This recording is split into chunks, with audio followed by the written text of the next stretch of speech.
Olá, bom dia. Agora são 9h32. Vamos juntos saber o que é destaque na igreja, no Brasil e no mundo. Hoje é segunda-feira, 4 de maio de 2026. Jornal ao vivo de São Paulo, e a gente já mostra para você imagens do bairro Ipiranga, zona sul da capital. Aí você vê a paróquia Nossa Senhora das Dores e São Peregrino. Hoje é dia de São Peregrino, padroeiro dos enfermos e, de modo especial, dos pacientes com câncer. Já já a gente fala dessa devoção. Pode chover fraco à tarde na capital, com máxima de 26 graus. Entre os assuntos de hoje, Papa afirma que fraternidade e paz são o nosso destino.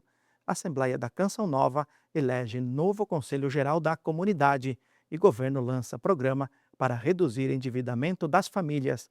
Esses e outros destaques a partir de agora. Na tradicional oração mariana Regina Celli, o Papa Leão XIV destacou que a fraternidade e a paz são o nosso destino.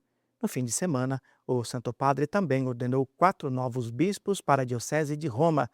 Quem traz mais informações é a Danúbia Gleiser. Sim, começo falando da reflexão do Papa Leão XIV no Regina Coeli. Ele recordou as palavras de Jesus aos discípulos durante a última ceia. Quando eu tiver ido e vos tiver preparado um lugar, virei novamente e hei de levar-vos para junto de mim, a fim de que onde eu estou, vós estejais também. Essas palavras de Cristo, explicou o Papa, fizeram os apóstolos descobrirem que em Deus há lugar para todos. Carissimi, del mondo vecchio in cui ancora siamo in cammino. Leão destacou que, enquanto no mundo antigo o valor está nos espaços exclusivos e acessíveis a poucos, no mundo novo do ressuscitado, o mais precioso está ao alcance de todos. Na verdade, continuou Leão XIV, esse é o lugar que buscamos a vida inteira, muitas vezes dispostos a tudo por um pouco de atenção e reconhecimento. E então recordou o que disse Jesus: Abbiate fede, ci dice Gesù. Tende fé, eis o segredo. É essa fé que liberta o coração da ansiedade de conquistar e possuir e da ilusão de buscar prestígio para ter valor, afirmou o pontífice. No mistério de Deus, que é a verdadeira realidade, cada pessoa já tem um valor infinito.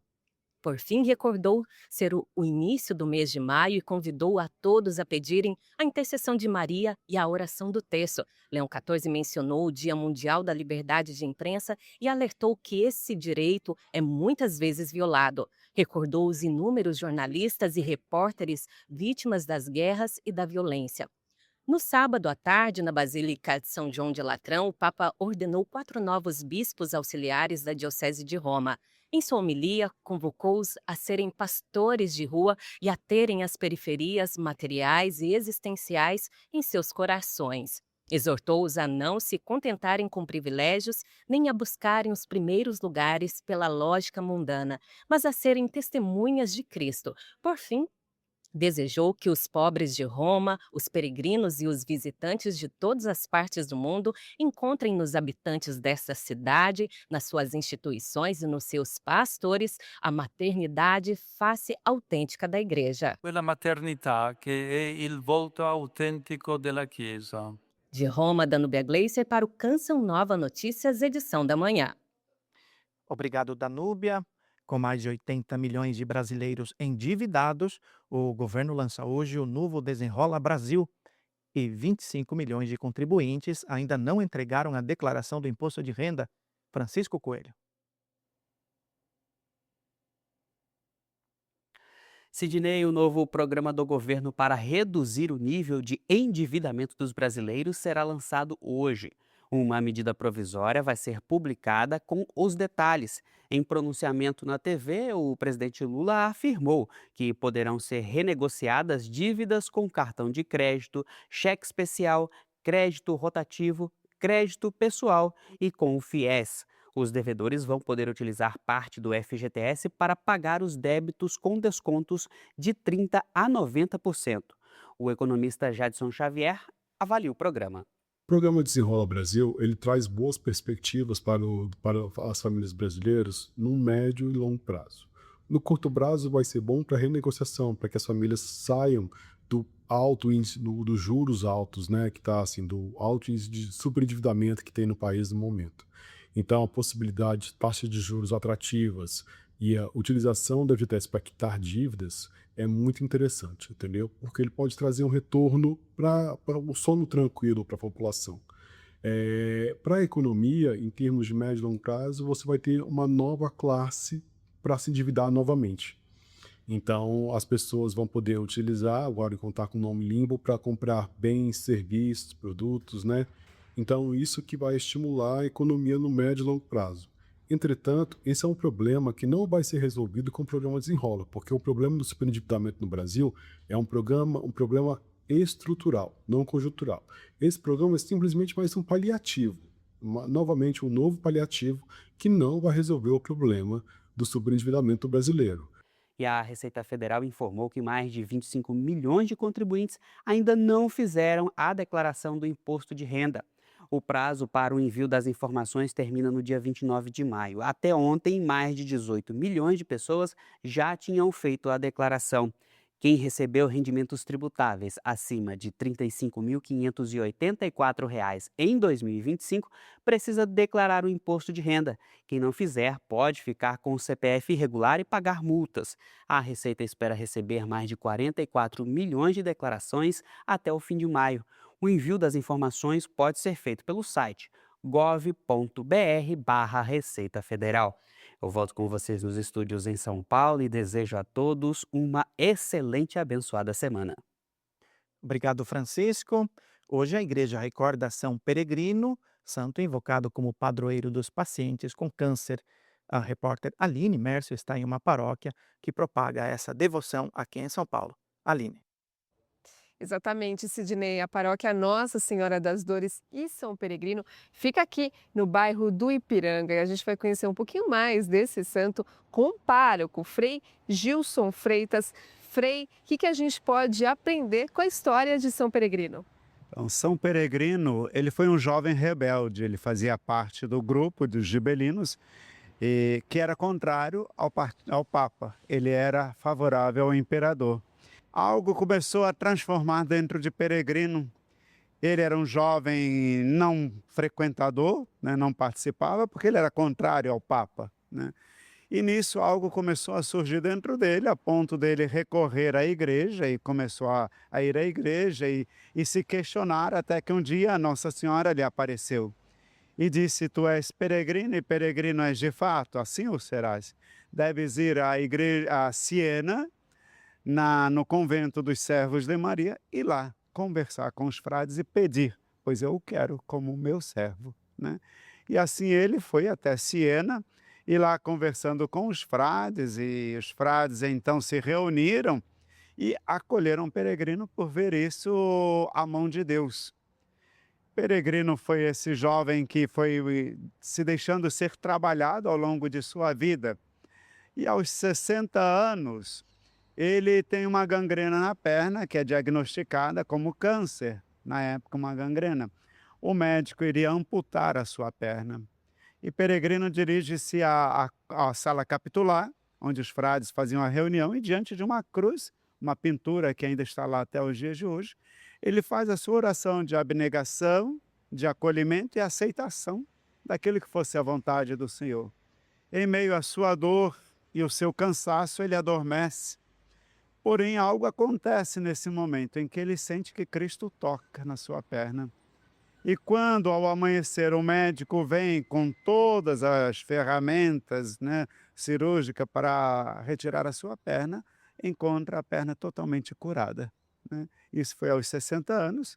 Peregrino vai morrer aos 80 anos, né, já da sua idade, uma febre alta. E ele falece no dia 1º de maio de 1345. E o Papa o canoniza, né, em 1726, e declara Peregrino como patrono contra o mal do câncer, né?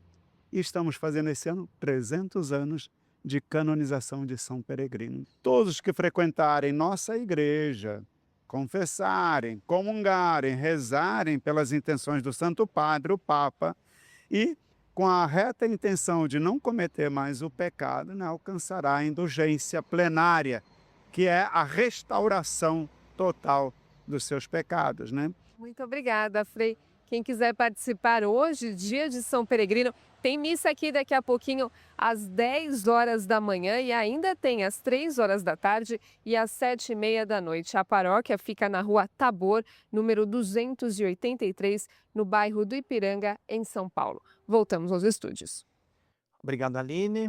O mês de maio chegou com muita chuva no Nordeste, mas a umidade relativa do ar ainda fica baixa em áreas da Bahia, do Maranhão e Piauí, assim como no Centro-Oeste. Confira a previsão do tempo para esta segunda-feira.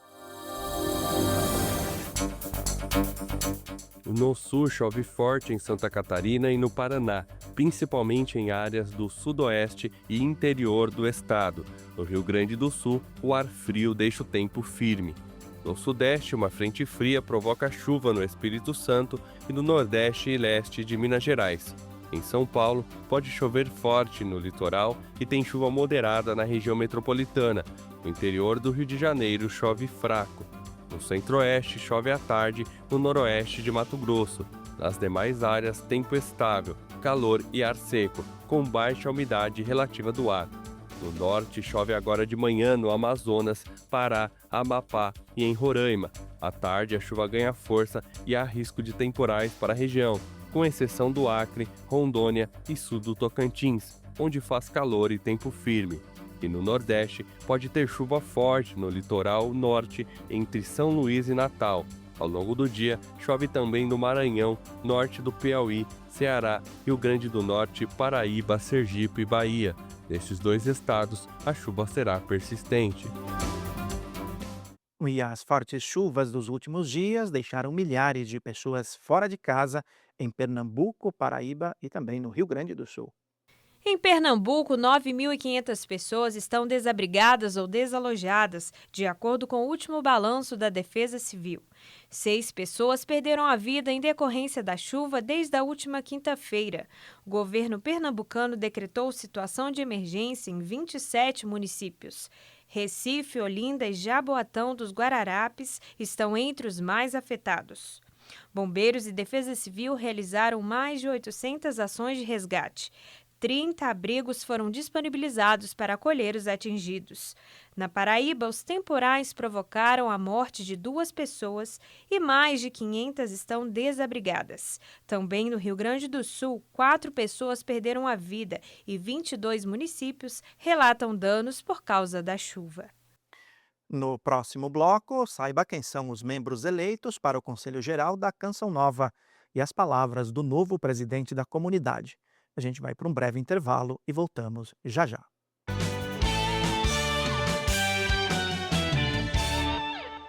Estamos de volta com notícias internacionais.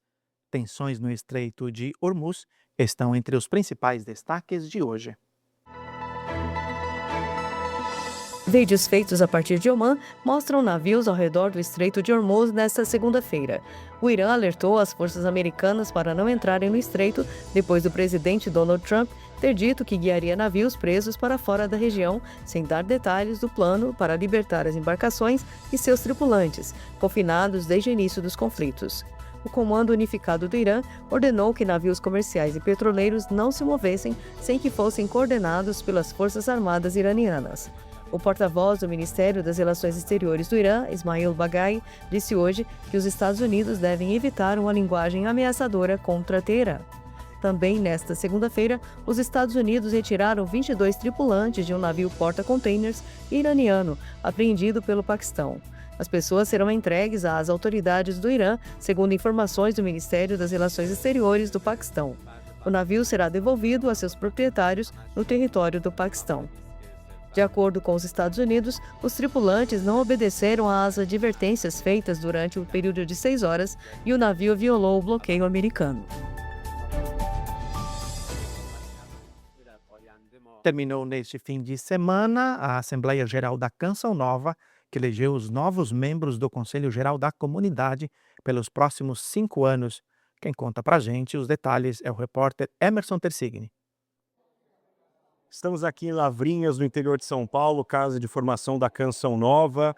Encerrou-se, então, o processo de votação de escolha dos membros do Conselho Geral da Comunidade Canção Nova pelos próximos 5 anos. E eu tenho a graça de estar aqui ao lado do Padre Roger Luiz, que é o presidente eleito da Comunidade Canção Nova. Padre, obrigado pela atenção mais uma vez com o nosso jornalismo, mas de modo muito especial, com o fim desse processo, o que vem na sua mente e no seu coração para os próximos 5 anos da comunidade? A primeira palavra é gratidão a Deus por tudo que nós pudemos viver juntos.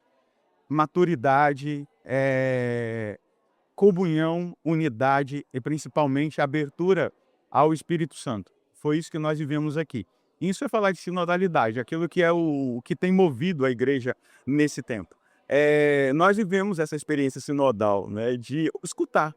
Nós viemos escutar o Espírito Santo para que ele nos instruísse e nos indicasse o caminho que nós precisávamos seguir para esses próximos 5 anos de governo da Canção Nova. E o Espírito Santo, a partir da Assembleia Geral, escolheu 10 membros da comunidade para assumir esse encargo, né?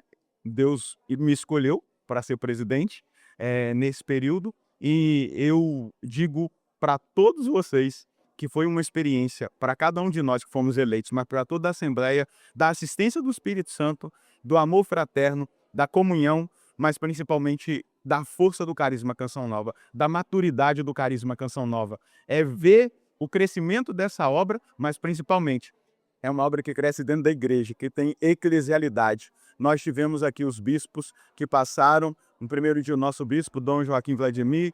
No segundo dia, o núncio apostólico para o Brasil, Dom Jean Batista de Quatro. Depois, nós tivemos no Alberto Taveira. E pregando o nosso retiro, Dom Devaí, que é de Piracicaba, e Dom Carlos Lema ontem. Ele foi meu diretor espiritual e ele quis vir me dar um abraço e uma bênção para o início do meu ministério à frente da comunidade Canção Nova como presidente. Então, esse sinal da maturidade, da presença da igreja, da eclesialidade e principalmente da condução do Espírito Santo para essa obra. Obrigado, Padre, pela sua presença conosco. Parabéns mais uma vez, sua bênção. Sinta-se abraçado por todas as pessoas que acompanham nesse momento o Canção Nova Notícias, edição da manhã. E a cobertura completa, logo mais às 6:45 da noite, no Canção Nova Notícias, trazendo todas as informações desta histórica Assembleia Geral da Comunidade Canção Nova. De Lavrinhas, Emerson Tersigni para o Canção Nova Notícias, edição da manhã. Obrigado, Emerson. E a 16ª Assembleia Geral da Canção Nova também elegeu os demais membros do Conselho Geral, que toma posse em 13 de julho. Como vice-presidente da comunidade Canção Nova, Padre Donizete Heleno Ferreira foi reeleito. Já como formador geral, foi escolhido o Padre Clóvis Andrade de Melo. A secretária-geral reeleita foi Maria Marta Teixeira. Já a ecônoma-geral escolhida foi Rosana Aparecida Palande. Padre Alexandro de Lima Freitas foi escolhido o novo encarregado dos sacerdotes da comunidade. Maria Salete Ferreira foi eleita a nova conselheira encarregada dos casais da Canção Nova. Já para o núcleo dos celibatários foi escolhida Vera Lúcia dos Reis. Por fim, foram eleitos o primeiro e o segundo conselheiros, respectivamente, Flaviana Teixeira e João Luiz de Oliveira. Nós ficamos por aqui. Siga bem informado acessando o nosso site e acompanhe mais uma edição do Canção Nova Notícias às 6:45 da noite.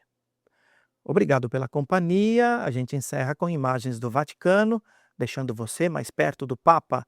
Bom começo de semana e até amanhã.